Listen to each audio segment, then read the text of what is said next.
Білесіздер да, мұрдағы президенттердің башын емне жұтқанын, парламенттік шайлаулар жұтқан, Ақаевтың башын Алға Қырғызстан жұтқан, баласы менен қыздап кірді, тура тұрғандар. Бакиевтің башын Ақжол партиясы, Атамбаевтың башын СДПК жұтты. Бирок алар bir эле партия менен барган. Алга Кыргызстан, Акжол, СДПК менен.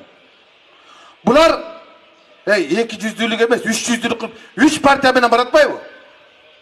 Ошол 3 партия менен бараткандар ар кимиси азырттан эле 30дан мандат алабыз деп 90 мандатты атыр элек айдын терисин бөлгөндө эле бөлүшүп атат да. Бул деген уурулук деп 30 жыл Кыргызстандын элинин ырыскысын урдагандар бүгүн элинин тандоосунду урдуп атпайбы? Биз ушуга каршы чыгып, жаныбыз ачып, тамагыбыз айрылганча кыйкырып жерлерде жүрөбүз. Бизге болгон кугунтук күч мына Жанар жана айтпадыбы? Сурабалдиеваны суракка чакырды деп. Анын кол тийбестик макамы бар, абсолюттук. Борбордук шайлоо комиссиясы уруксаты бермейинче аны камакка да албаш керек болчу. Бирок чакырып атат. Элге жеткизбейге аракет кылып атат. Агитаторлорду түндө башкача алып кетип атат темирлер менен. Баннерлер стыгып атат. Бизге мүмкүнчүлүк бербей атат. Эмнеге? Анткени алар коркуп атат. 4-октябрда көбүрөөк мандат алып койсо, көргөн күнү эмне болот деп. Азыркы сурамжылоолор көргөзүп койду. Атамекен партиясы алардан ат чабып алдыга чыгып кетти. Мына ошолор үчүн алар. Атамекен күчөгөн сайын ак үй жак түтүп атат. Алар коркуп атат, түнү тынчыктай албай калды. Мына кечеги алайда канча деген эл тозуп алды. Алар Акаевди тозуп алган жок. Акаев баштаган жанарды, жаштарды, акыйкатты, чындыкты тозуп алды. Каршы тозуп алды, кучактап. Мына эгемен элдин батырлары ушундай болот. А бийлик не кылып атат? Бийлик кол алдындагылардын бардыгын, кошоматчылардын бардыгын жанагы улуу атамекендик согушта штрафтан батальондун алдына салды.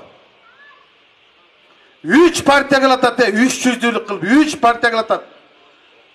Тайкеси, кудасы, үкасы, акасы, жени, балдызы, агасы, карындашы. Ушул болмок беле. Ушунчалык ач көздүк болобу? Мейли, мага десе 4 партия менен барсын, 5 партия менен барсын, болгон мандаттын барын алсын. Бирок алар элинин эркиндигин, тандоо укугун тартып албасын да. Биз эмнеге тарттырышыбыз керек? Элдин тандоо укугун эмне үчүн саттырышыбыз керек? Эң эле булардын мечиктебегени элинин, эркин тандоосу. Мына ушуну булар акчага болотат да. Мен таң калганым, Баткенде баасы чыгып калыптыр добуштун. 4000 экен. Ошто 5000 экен. Жалал-Абадка келсек, жартысы акча, жартысы башка дейт да. Башкасы эмне десем, бизде байлар мончого түшүрүп атат дейт. Ал кандай мончо десеге бир бай талапкер бар. Ошону мончосунан бекер чүп жүдө агарып атабыз дейт. Дененин кири кетет, кир сам менен деле. 2 дагара суу менен кирди кетирсең болот. Бирок көкүрөктөгү кирди кантип кетиребиз? Ошол көпөстөр бүгүн бекер кылат. Бүгүн бекер кылат. А эртең силерди тааныбай калат. Алар 5 жылда бир эле келе турган жана Кытайдын товарындай эле нерселер. Эми артыбызды айтпадымбы? Байлардын партиясы катат, ушул 3 партиянын тизмесин карагыла. Алардын курагын карагыла, алардын курамын карагыла. Мына биздин курак, мына биздин курам. Жаш деп ушуну айтат. Жаш деп ушуларды айтат. Эми ушул жаштарга жаңы дем деген менен чыгып, эски элитаны алмаштыруу мезгили жетти. Же силер бизге жумуш бербейт экенсиңер, же кетпейт экенсиңер. Биз силерде таза шайлоодо күрөшүп, татыктуу кылып биз кызмат алмаштырайык десек, буга да макул болбой атпайбы? Эмне үчүн макул болбойт? Алар кеткиси келбейт. 30 жыл элди жегендер дагы жесем дейт. Анан эл дегендер менен эл жегендердин кармашып атканда элдеги сыртта кармашкар керек да. Калыстык менен капчык кармашып жатканда карапайым эл сырттан карап турбашыңар керек силер. Колду кушуруп коюп. Силер арачага түшкүлөр. Ак менен караны ажыраткыла. Болбой калды Дооронбек Садыров айткандай. Азыркы бийлик бүттү. Жок. Эч кимде бийлик жок азыр. Бийлик көчөгө кетти. Эмнеге бийлик бүгүн бизге каршы чыгып атат?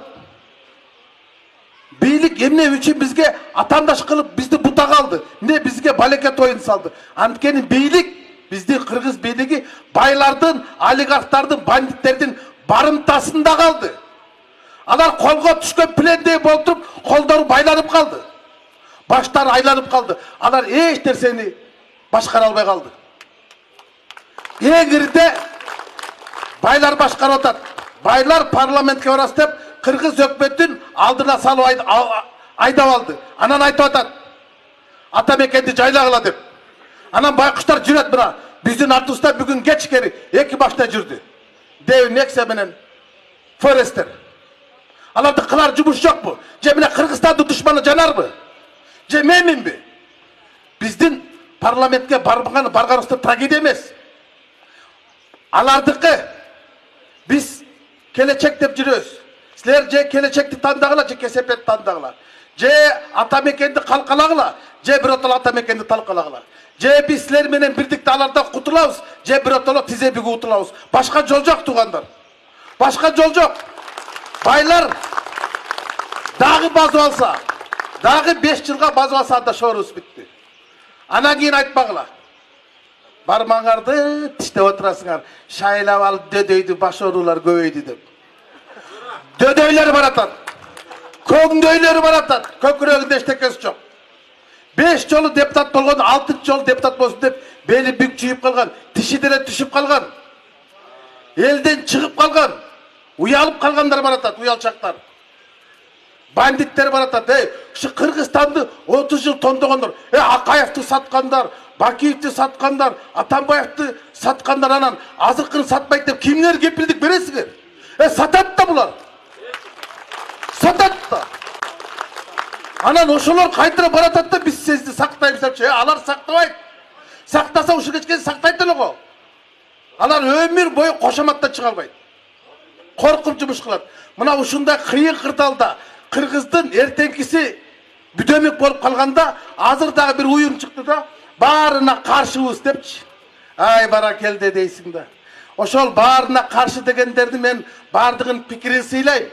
Бирок алар ириде түшүнүш керек. Алар бир долбоорго кирип кетти. Ал эмне болгон долбоор? Ал байлардын долбоору. Эгерде азыркы сурамжылоо боюнча баарына каршы добуш алда келатат. Баарына каршы добуш бергени бул байкуштарга каршы добуш бергени, байларга жакшы добуш бергени. Эгерде ошондой добуш көп боло турган болсо, байлардын мандаты көп болот, байкуштардын мандаты аз болот. Болду, башка эч нерсе болбойт.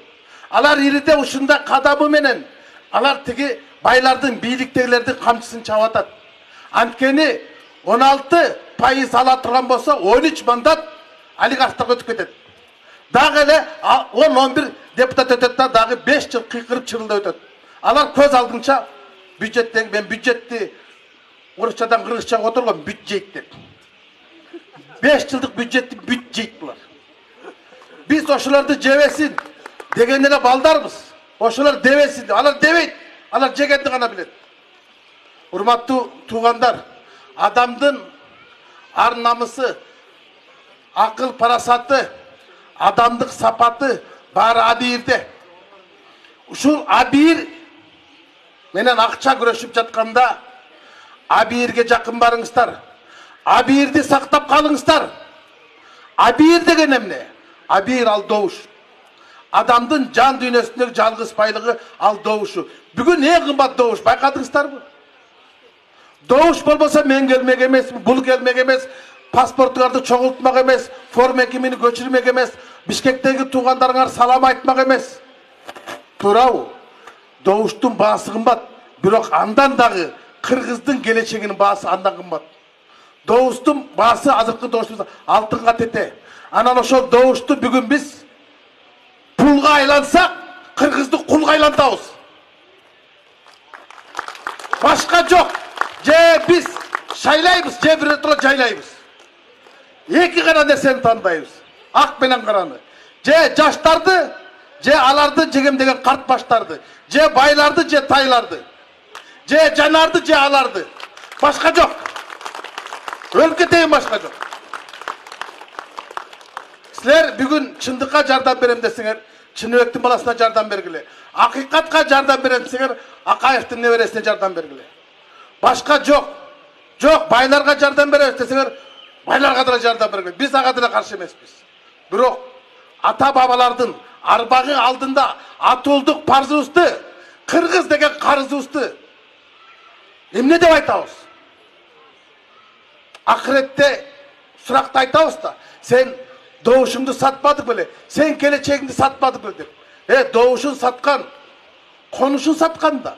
Konuşun satkan, jeri satkan, jeri satkan, elin satkan, elin satkan, enesini atkan jolaman da. Dönenbay da. Mankurt da. Anda bardığız mamleket bankrut boluruz gerek. Bankrut boluruz gerek. Biz oşan ayttık, açуу çındıkta ayttık. Har bir ayıldık kıştaktарды kıdırıp жүрөбүz. Ушул çındıkta ayttık. Biz alarday bolup акча менен сүйлөшкөн жокпуз.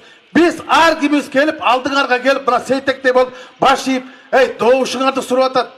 Карызга берсеңер, эртең сурай аласыңар ушулар. Мен сага карызга бергем, сен сейтек жалалатка келтирип, ак калпагыңды чечип туруп, башыңды салып туруп, добушуңду сурабадың беле. Мен сага добушуңду бергем. Мен сага мына маселени чечип кой деп келдим. Кабыл алда чечип бер десең, мына ушул болайт. Biz karızды kaytarabыз деп келатабыз. Алар сатып алабыз деп келатат. Сатып алган менен белекке берген менен керекке бергендин айырмасы бар да туугандар. Силер бизге кредитке бергиле, көтөрмөгө бергиле. Биз алардай болуп 5% кредит беребиз, ипотеканы азайтып беребиз, парламенттин санын кыскартабыз, тигүүдө. Биз уурларды санын кыскартабыз. Биз бюджетти көбөйтөбүз. Biz bir gana kepildik beremiz, biz erkekçe eşekçe işlep beremiz, başka işte görmüyoruz.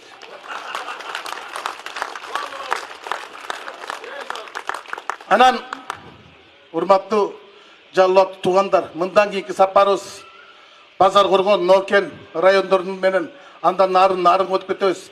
Биз мына 17 күндүн ичинде толук Кыргызстандын ар бир чоң райондорунда 2-3төн, кече Каракулжа, Өзгөндү кыдырып бүттүк. Бардык жерди кыдырабыз, бардык жерге жетебиз. Ала тоонун ат баспаган аймактарын барын кыдырабыз. Акыйкат элдин добушун карызга алабыз. Калыс элдин добушун карызга алабыз.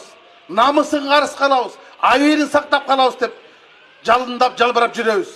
Силер дагы, мен ойлойм, ушул жерге келгендер, паспортун бербегендер, намысын бербегендер, айырын акчага сатпагандар келди деп ишенем. Егер андайлар бар болса араңыздар да, егер ошону алып калган болсоңуздар, алыңыздар. Чөнтөккө салыңыздар. Түү деп туруп ырымдап бирдеке алыңыздар. Бирок ошо сиздерди сатып алам деген кишини 4-октябрда сатып салыңыздар. Ошондон кийин алар Жалалатка келбейт, Жалалатка акча бербейт. Бердин эли акыйкат. Булар сынбайт, булар сындырат дейт. Биз схеманы эли тааныш үчүн сындырышыбыз керек. Силер эртеңки шайлоодо урматтуу эл менен болобуз десеңер, Элвиранын партиясын, акыйкат менен болобуз десеңер, Акаевдин партиясын, чындык менен болобуз десең, Чыныбектин баласынын партиясын тандагыла. Башка нерсени тандабагыла. Мейли шайлагыла. Бирок келечекти, эртеңкини эч убакта пулга айландырбагыла. Келечекти балдарын кулга айландырбагыла. Мен силерден ушул гана суранам. Бар болуңуздар, эч качан оорубаңыздар.